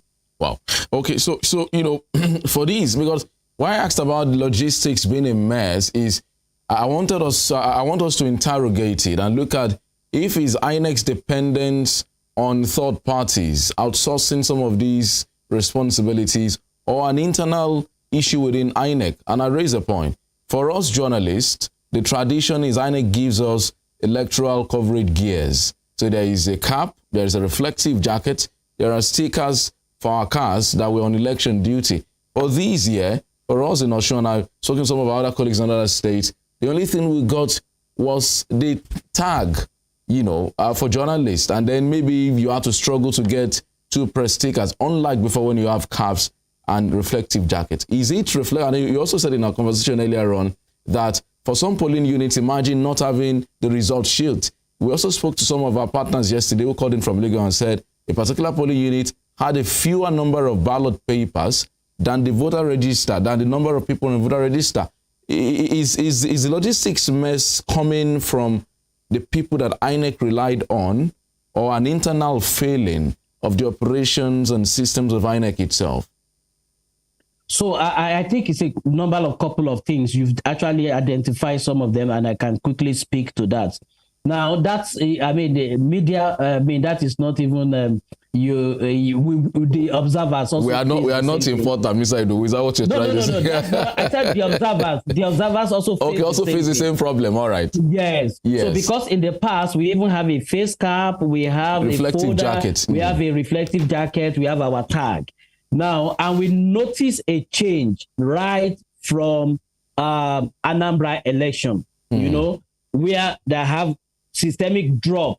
This time around, you will do the cap, you will not do reflective jackets and the rest. So that is exactly what we have been seeing. However, this time around, and we've been interrogating what exactly is going on. This and this and this. And the excuse INEC is giving is that they are not interested in producing all those things, that the money they are using in producing all those things, they can push the money to another area. And okay, we agree, push the money into another area so far we get result. But this time around, we need to now begin to go back and query that expenses because we can't get result for it. And it is worrying, you understand? Identification become an issue, so you don't know who is who. And that, for me, did not cost them anything. Again, this is, from one of the things we discovered, because I think the commission went to South Africa during the election and discovered some of those observers. It was not the election management body doing that for them. And so at the end of the day, they said, look, we can also emulate this in Nigeria. They've forgotten that trust issue is another thing. You understand? In that South Africa you are talking about, advanced country you are talking about, you can go with sensitive material as polling unit officer. You go with sensitive material, you keep it in your house 5 days to the election. So from your house, you just go to the place and nobody is raising an issue. Then can anybody trust anybody with that in Nigeria? You dare not. So you don't compare that, and I think that one is there. But again, when you look at why we have some of this mess, is number one is I would say like about three things. Number one is, who are the people administering the election? So number one is this. Don't forget Mahmoud Yakubu, the National Commissioner, INEC Abuja, is not conducting any election. For presidential, it's happened at the state level. And then what they do at that particular level is to collate. In some instances, it's only the president. In fact, it's only the presidential election that gets to the national level where you collate. State governorship ends at that level. House of Rep end at that state. Senate end at that state. Doesn't even make it to the state level. It ends at that senatorial level. So what it means is that, look, though we may not even put our eyes and shine our light to Yakubu and Professor Mahmoud Yakubu and the National Commissioner, what about the reg? Femi, I can tell you categorically that everything INEC need for this election was given to them. And I was raising it on one platform sometimes ago, because when President Buhari went to the US, he announced to the world that everything INEC need has been provided. Now, when there was Naira scarcity, INEC said, look, this election might be affected because of Naira scarcity, because the NURTW said some of them don't want transfer. And they said, don't give us transfer, we want cash. But there is Naira shortage. And INEC approached the CBN, had meeting with them. CBN eventually provided cash for INEC to have this election, and INEC confirmed that what the cash they needed for the election, which I'm also aware of, have been provided by the CBN. So what does that mean? INEC will not pay cash directly from Abuja. The cash will be disseminated to the state level, from the REC to the EOs. Now, and this is the level where we begin. This is the level where we begin to have problems from the REC to the EO. So what happened is, why is it that you don't pay the people that are just within your locality at the time you're supposed to pay them? And this gross ineffectiveness starts from that particular place. Then again, don't forget, we raise a concern. KDI raised a concern, and we have been raising that concern. That look, we are going to have a national election. You just 1 year, you just appoint new recs, new national commissioner. Femi, it is just and I keep citing this example. You are, if you are a soccer fan, we understand what I'm trying to say. You have been playing at the academy. And then boom, they just take you to go to the World Cup to go and play. No, now you need the experience. Your team, the team at the academy, you just pack all of them to go and play at the World Cup. No, there is a place for experience, and that is what has happened. Most of these recs, this is their first outing, national general election. Crisis management, zero. They don't have that experience. Communication, you don't have that kind of experience. In fact, as a matter of fact, the reports getting to us is that many of them are they could not even talk with full confidence to the state commissioner of police in their respective state. Don't forget, ISES, that ISES committee, the Interagency Consultative Committee on Election Security, by law and by practice, it is the REC that will share it in the state, co-share it with the state commissioner of police. At the national level, it's the INEC chairman. But do you know, most of these people have even their authority were taken over by some of these agencies. And that is what we have. So the inexperience level, and people need to look at it. So you can't, and when I see people talk about this, that is deeper than that. Because when you are deploying relatively new people to handle general election, you are likely going to have this. Number two, those recs, those national commissioner, have you forgotten that some of them have a toggle of partisanship around them? So, and this is what we have. You see? So this is what we have. So let's put that one aside. Again, why this marriage with NURTW that INEC refused to get divorced from? And we need to ask ourselves, what can we do differently? So what can we do differently? Do we need to begin to look at another area? In fact, in Lagos, few days to the election, you begin to see court cases saying park management cannot even do this because Labour Party went to court and said, look, they don't trust the park management committee set up or headed by MC Oluomo to move materials. And this is what we have. The REC, and this is what we talked about, strategic communication on the part of INEC. And the REC also come out and say, we don't have an option. You don't say that on an already charged atmosphere. You don't say that. So, and that is what we have. So we need to now begin to have a long-term planning for logistics. And I said this sometimes ago. I said, if we have been doing this from 2011, that we've been having logistic problem, maybe by now we will have little dependence on NURTW. And what am I trying to say is this: the budget for this election that we conclude, that is going to conclude today, the budget for this election, or that's going to be concluded on March 11, is 305 billion naira. 305 billion naira. So put that, in dollar, you know what you have. And again, that tells you the amount Nigeria is spending. Now, and this budget was not cut down, the House, most especially when it comes to the election year, the House, the Senate, and the federal government approved this. INEC was moving with this election. Now, Now, this is the question. If we start putting every year on INEC budgets, every year, maybe 1 billion for cars, for logistics, where are we, from 2011, where do you think we will be today? Which means we'll be able to control transportation at maybe 50%, maybe at 50%, the remaining 50% we can outsource. And maybe by 2027, boom, we will be in control.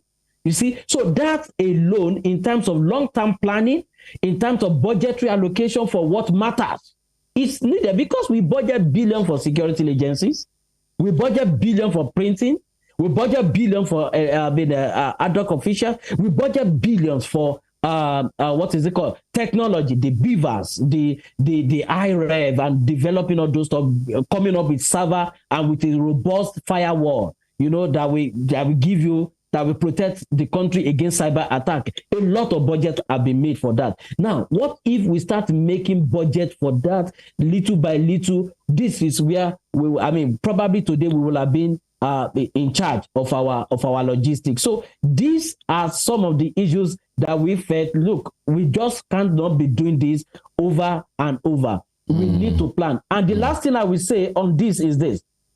Femi, sometimes ago in October, I was in the US, and then I was part of the team that visited the Federal Election Commission in the US, right there in Washington. And so we interacted with the chairman. That is the equivalent of our own INEC here.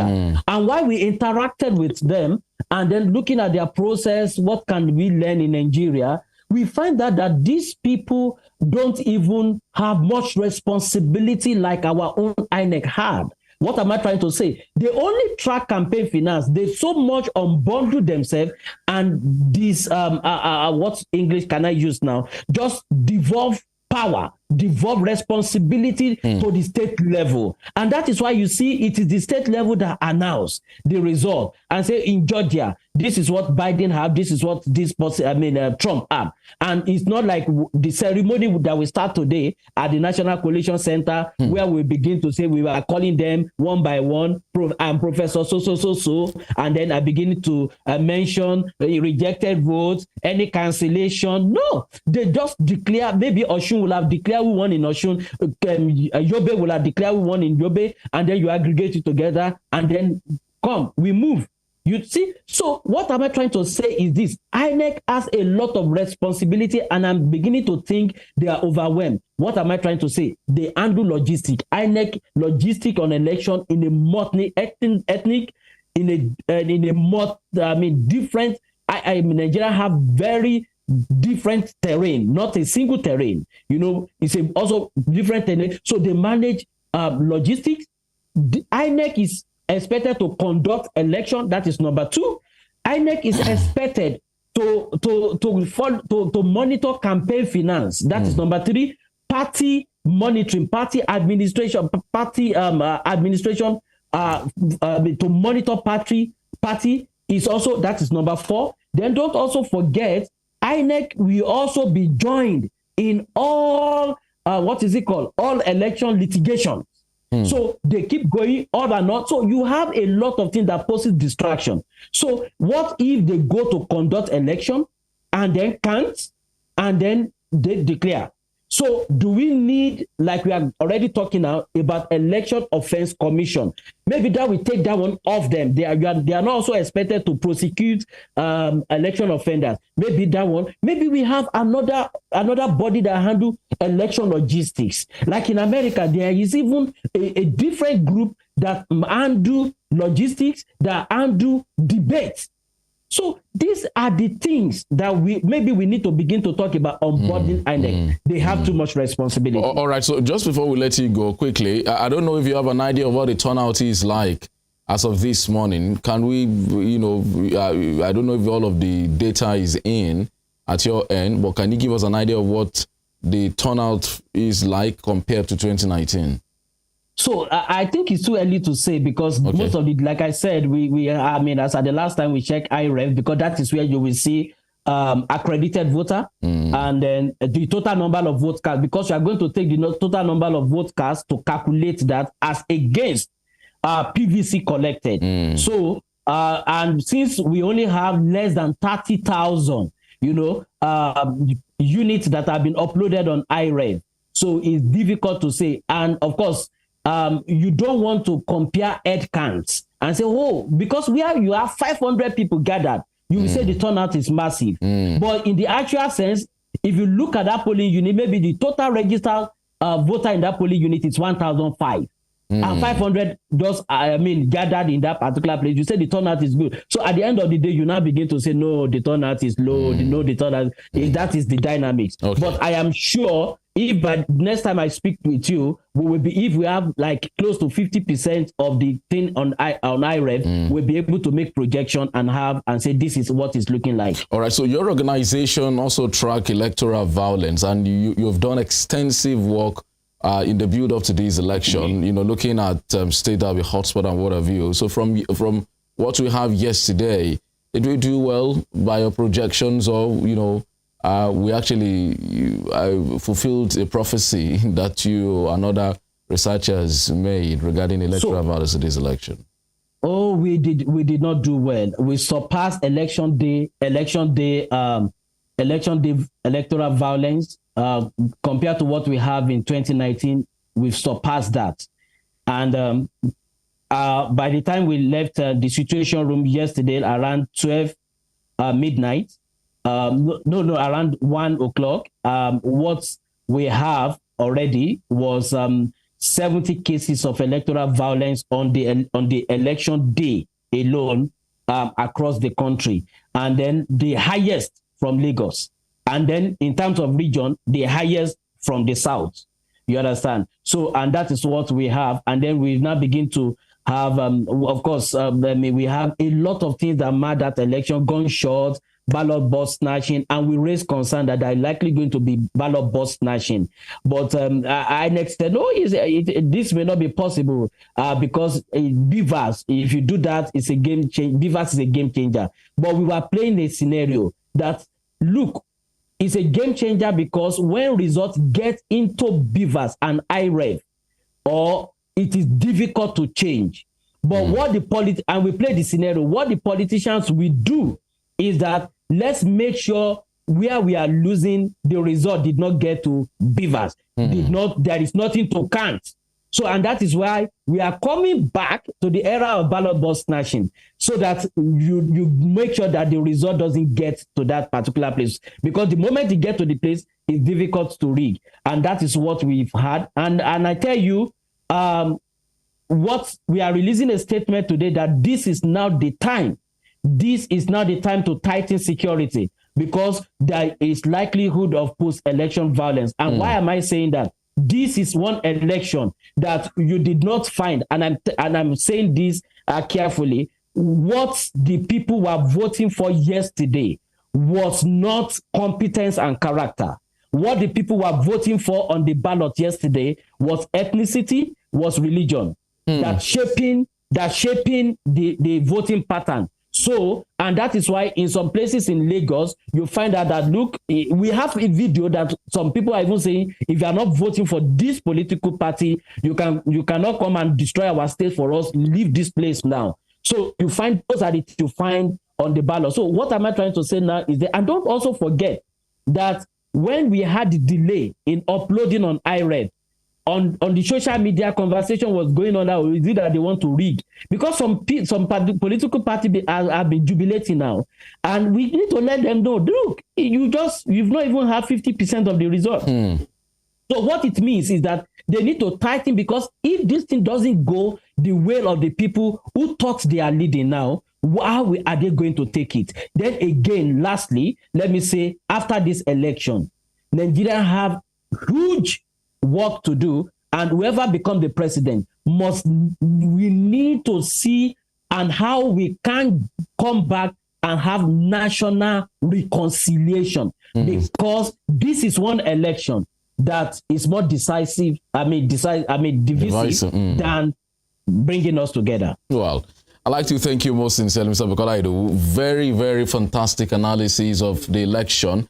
And we do hope that we'll be able to get you again as soon as we can to get more update. But Has the INEC chairman done any more? We will be going to the collation center. Okay. I will be tracking now. All right, thank you. But has the INEC chairman done any briefing today? I knew he did a couple yesterday. Has he done anyone today? Yes, he suspended it today, and before I joined, he has not done any. But of course, the National Collation Center for collation of results opens today officially. So I'm very sure any moment from now is going to address the people. All right. Well, we'd like to thank you most sincerely, Mr. Bukola Idowu, Executive Director of Kipak Development Initiative. Okay, I think we'll just leave the other questions to when we get you again. But so nice talking to you, sir. Thank you very much. Thank you. Thank you very much. So, Mr. Bukola Idowu, the ED of KDR, joining us from Abuja. I mean, what do you make of his assessment? You know, and some of the points he raised, Dr. Oguyemi. Comprehensive and seemingly factual. Seemingly factual. I will not. Totally. Yes, I will not be. I rather say that any discussion as to the extent of violence and irregularity, particularly with respect to not coming to polling stations on time, we should wait until the tally of the results. It is very difficult now to give that kind of an assessment because, as he said, just about 30,000 out of more than 176,000 polling centers results are in. So, although we may use some projections, but the truth of the matter is that the areas, although it didn't tell us which part of the country those 30,000 results are coming from, but most likely we know it is going to be from the southern part of Nigeria. So, nonetheless, we should wait. I still want to say that this election has gone well, and it has gone much better than in 2019, that we have not done too badly. Okay, so I mean, he said Osun's case is different from other part of the country. Yes, he said it's exceptional. Mr. Demilui, if we look at some of the points he raised about polling starting early, and he said by what we have, you know, what they have, it's not too impressive in many parts. He said even in Abuja, the center, the capital of the country, you have certain encounters still going on to 5 a.m. in the morning. Yeah, actually, unit. You finished. Sorry. Actually, he got a very key point wrong, which I think even for your viewers is quite important to correct. And that, I think, is the source of incompetence, whether it's INEC or electricity. Nigeria is an over-centralized state. He got that thing wrong about the United States. In the United States, it is the state electoral commissions who conduct elections and then send the result for collating at the center. That's what he said also. No, that's not what he said.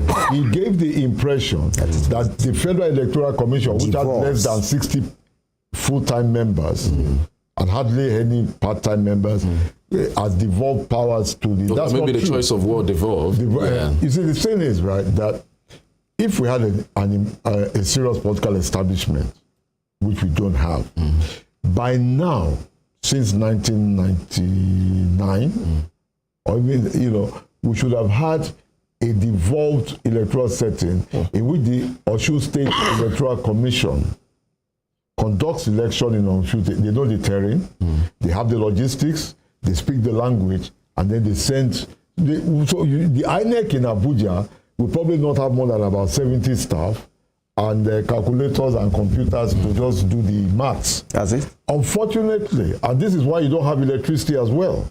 Unfortunately, everything is, this is a centralized state by virtue of the abrogation of the 1963 Republican Constitution. In the United Kingdom, for example, you don't have one police force. There's nothing called the Inspector General of Police. You have 57 policing boards, each headed by a chief of police who can be a medical doctor. Yes. You, for example, can take leave of absence from Rave FM and be chief of police of your state. It's no big deal about that. You see, I can't see how INEC can be anything but let me be careful about my use of language. Yes. An organization that be scoring in the lower, second class lower, because it is strong by the very structure of an overtly. The politicians, for example, nobody in his sane mind, not one person, will agree for any state electoral commission to conduct any serious election in this country. This is what the politicians have reduced this country to. Because by now, it is Osun State Electoral Commission, which is on ground, who should conduct senatorial, House of Rep, presidential election, and then they just send the result to center. INEC shouldn't have Kilenta. INEC shouldn't have more than about 60 staff.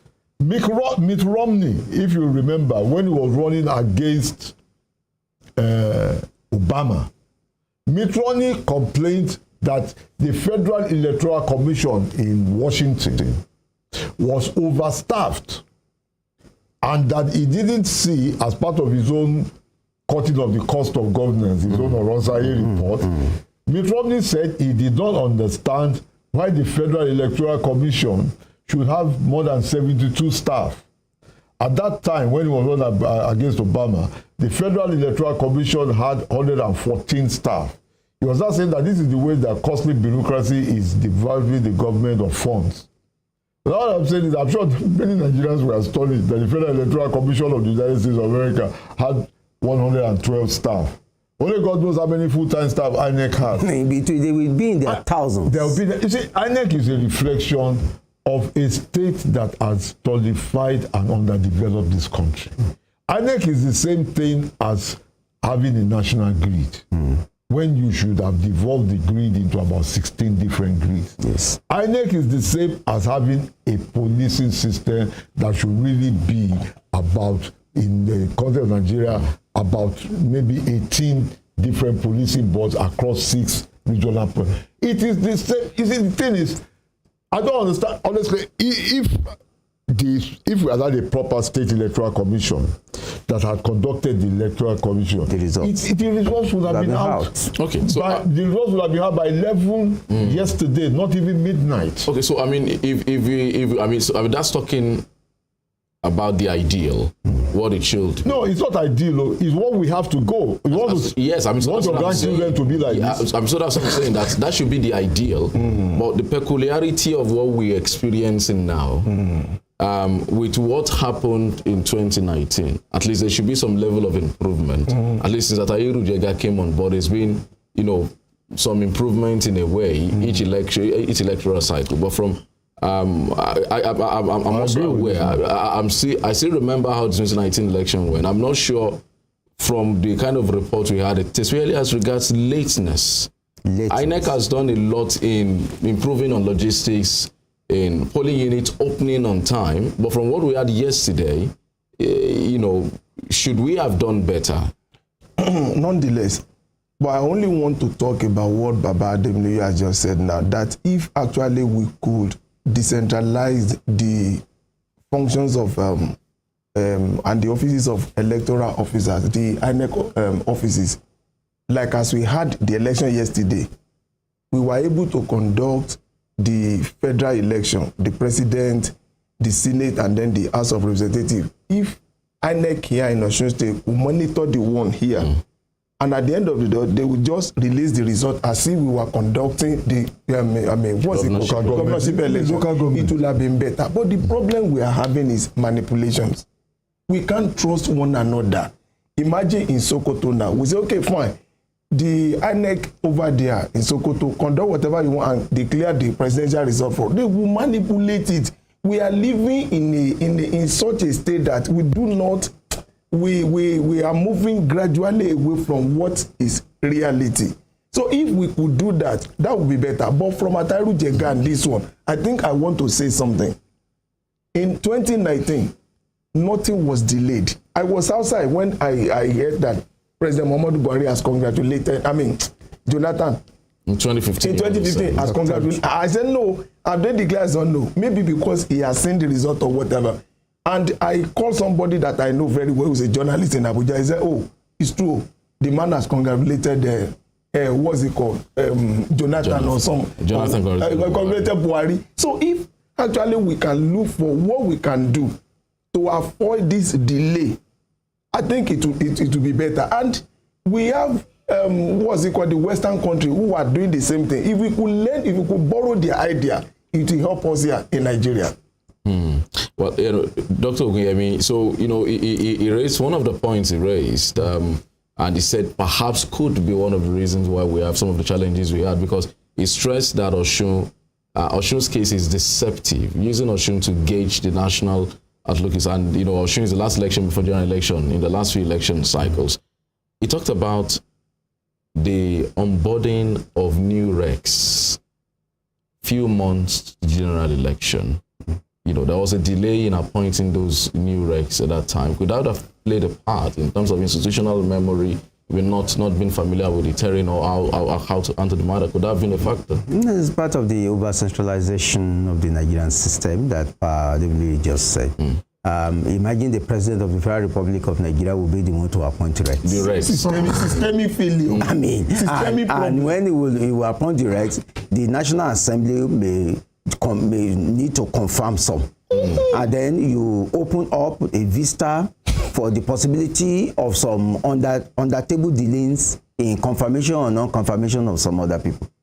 Or you just deliberately take certain decisions that are at variance with the due process, so that it can create a problem in the system and delay can result. See, the level of competence that we need in the presidency of a country such as Nigeria is far beyond what we are seeing. I mean, have you seen the way the currency redesigning has been managed? So I think it's just a comedy of errors. The truth of the matter is that we have a country that is being misgoverned.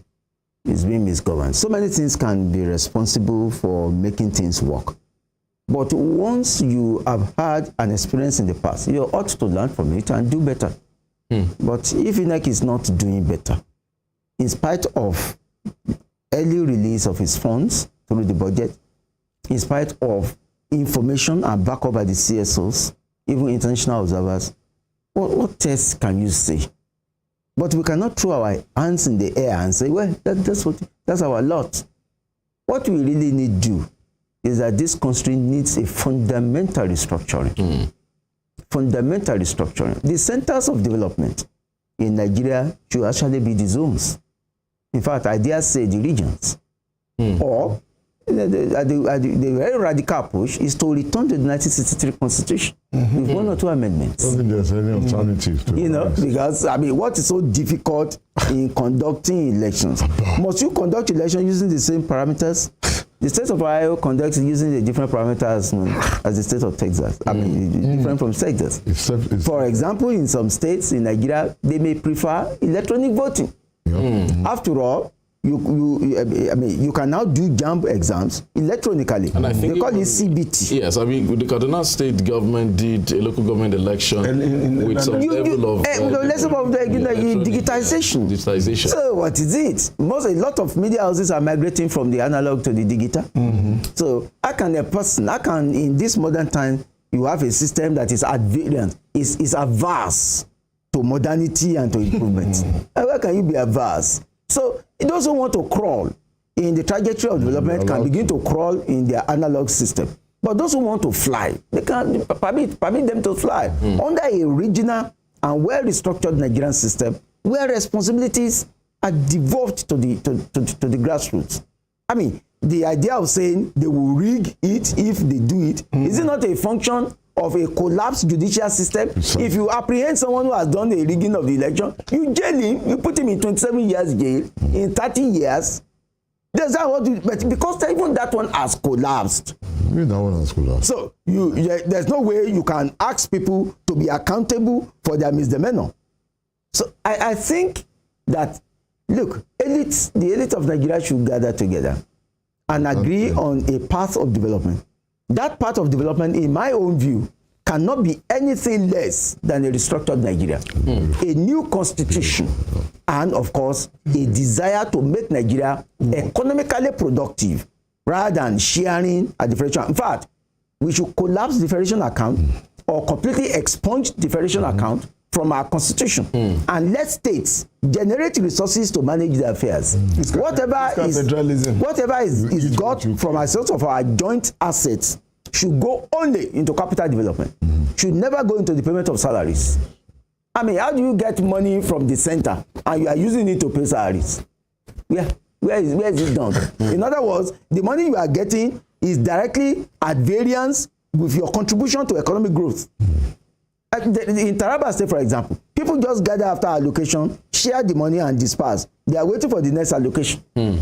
Because the fiscal subsidy ratio, and to be calculated by budget, of Taraba is only 3%. Taraba only generates 3% of what it needs to even pay salaries, let alone to improve. So, such a state, I mean, there are certain states that are absolutely an economic waste, that their existing is an economic waste. So we need to really, and you don't need to have a state to be able to develop. I mean, let me give you an example. When Awolowo was there, and Awolowo's impact in Nigeria's development, which today we still talk about, was only done in 7 years. 1952 to 59. He was only leader of the West for just 7 years. Do you know he governed with only 10 ministers? 10. And the territory of the Western region started from Badagry to Asaba. Fadi bus stop to Asaba. Badagry, Ikorodu. Yes. Badagry, Ikorodu, yes. Badagry, Ikorodu, it only existed. I mean, Lagos was not part of Western region. Lagos was not part of Western region. But you are talking of Epe, the whole of Ikorodu. Mushin was part. Ojota was part. Shomolu was part. From that time to Asaba, and yet you govern with only 10 people. In the executive council of the Western region, there were only just 12 people sitting down. There. The 13th was the Attorney General, Rotimi Williams. So what are you thinking about? Today, you have some states appointing not just commissioner for, but commissioner of. No, at the federal level, sir. At the federal level, minister of and minister for. Special assistance is a harvest. It's a harvest of governance. In other words, and to prove it, you will see that 75% of the resources of most states in Nigeria goes into payment of salaries. Yeah, Tony, that's what 75%. Yeah. So what is left for development? Are you surprised? Nothing. I'm just supporting the Dr. Oguyemi.